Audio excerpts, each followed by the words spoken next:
So ano nga bang pinagkaiba ng 4x4 titanium sa 4x2 na Everest titanium?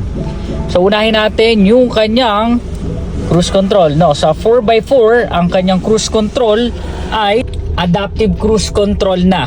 No, so adaptive cruise control, ina-adapt yung speed ng nasa unahan. Tapos meron na siyang lane departure warning, lane keeping aid. Yan, so yan, naka-adaptive cruise control na siya. Sa 4x2 siya ay naka regular cruise control pa. Yan ang pinagkaibahan sa kanya. Tapos yung kanyang salamin, kung makikita natin, so pailawin ko, yung salamin niya umiilaw yan kasi meron niyang blind spot information system. So sa 4x2 is wala pa pong blind spot information system. Yan. So ano pa ba, pagdating sa mga features, meron siyang autonomous emergency braking system. So kapag nadedetect yung bubunggo siya, automatic nagbi-brake na siya ng kusa, no? Meron na rin siyang reverse brake assist, no? Kukusang nagbi-brake, no, kapag nadedetect niyang paatras ka tapos may possible collision. So yun yung mga pinagkaiba sa kanya. Sa moonroof, same pa rin naman, may moonroof pa rin siya. Tapos dagdag na rin natin tong kanyang selectable drive modes, no? Sa 4x4, kung makikita natin, yung knob na siya o dial type. So ito na siya. Meron siyang normal, yan, eco mode, tow and haul, slippery, mud and ruts. So ito yung mga dinagdag sa kanya. Yan, meron na rin sun. Then yan, yun yung ating pinakadulo. So sa kanya, dial type siya. Yung sa 4x2 is button type pa. So meron lang siyang apat, yung normal, eco, tow and haul, pati yung slippery mode sa 4x2.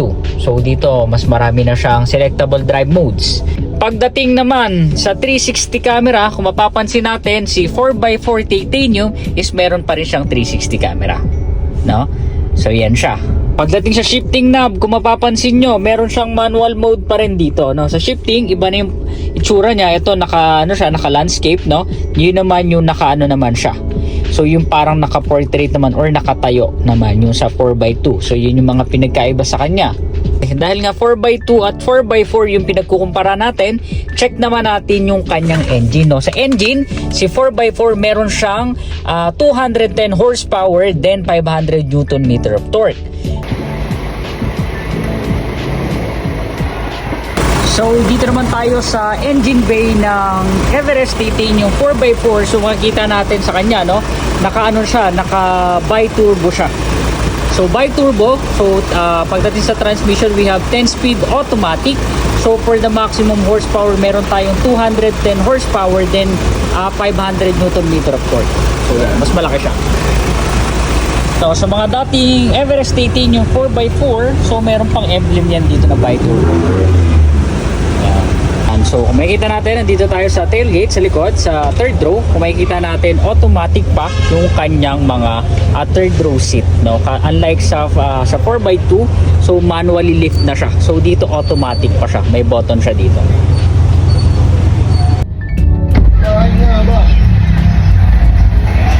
So andito naman tayo sa loob ng Everest titanium 4x2. So ipapakita ko sa inyo, no, kung ano pinagkaiba nila. Kasi maganda nakikita natin, no, meron tayong visual. So ipapakita natin yung mga pinagkaiba.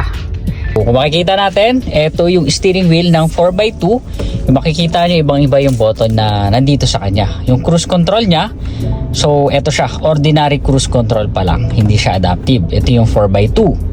So pagdating naman dito sa ating selectable drive modes, kung makikita nyo, ito yung kanyang selectable drive modes button. So ito siya, unlike sa 4x4 na pinipihit dito kanina, so ito naman siya. So pag kinlik mo siya, meron lang siyang apat. Si normal for city driving, eco for fuel efficient, then yung ating next is si tow and haul. Yan, si tow and haul, tsaka yung ating slippery mode. So meron lang siyang apat. Pagdating naman sa kanyang shifting knob, so kung makikita natin, yan, so ibang-iba siya, no? Nakatayo siya. Unlike kanina na nakahiga, ito naman nakatayo siya. Yan. So meron pa rin siyang manual mode. So unlike doon sa kabila na pinipindot dito, so sa kanya naman idadrop mo siya sa pinaka-bottom. Yan. So ito siya, yung kinaibahan sa kanya. Tapos, wala siyang blind spot information system, yung umiilaw dyan sa salamin natin kapag may overtake sa atin. Yun pa yung isang pinagkaiba niya. Tapos, yung kanyang 360 camera. So kung makikita nyo, wala siyang 360 camera, pero meron siyang reverse sensor din. Yeah. Very helpful talaga to, no? Reverse sensor, front and rear, meron tayo. Pagdating naman sa features, mga ADAS, yung ating mga features for safety or driver assistance, wala siyang reverse brake assist, no? Wala siyang autonomous emergency braking system dahil sa 4x4 lang siya. So, meron pa rin siyang ambient lighting, same pa rin. Then, yung kanyang moonroof, same pa rin kasi titanium siya. Yung mga titanium, palagi yung merong moonroof. Tapos, pagdating doon, so check naman natin yung sa ating sa engine, no? Check naman natin yung ating engine. Open ko siya. Same pa rin yung button niya or yung ano niya. Dito pa rin, opener niya. Okay. So, nandito tayo sa engine bay naman ng Everest Titanium 4x2. Meron na siyang space dito sa harap kasi single turbo na lang siya. For the engine specification, we have 170 horsepower, then 405 Newton meter of torque. Yan. So, andito naman tayo sa likod ng Titanium 4x2. So, yan. So, automatic lift din naman to. So, open natin. Yan. So, open. Automatic pa rin siya. So, dito, katulad ng ine-explain ko kanina, meron siyang button dito, 'di ba? Si 4x4 is automatic na yung kanyang seat.